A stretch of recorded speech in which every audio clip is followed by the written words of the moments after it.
एकुलती एक या बिस्किटाची खारी उधारीच्या दुनियेची तू माझी किती राजकुमारी जिंदगी हसती तू हसल्यावर तू तर लय भारी उजळतंय जग तू दिसल्यावर माझी घारी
जिंदगी हसती तू हसल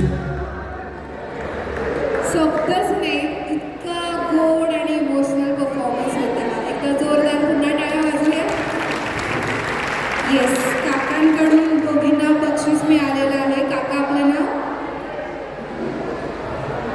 दीपक हावळे काका यांच्याकडून तुम्हाला दोघींना बक्षीस मिळालेलं आहे. खूप गोड दिसत आहे, खूप गोड. बरं मला सांगा, तुमच्या दोघींमध्ये सगळ्यात भारी कोण आहे? आई भारी आहे. किती गोड, मस्त. हे घ्या तुमच्यासाठी चॉकलेट्स. छान, असंच मस्त खुश राहा आणि डान्स करत राहा. क्या बात.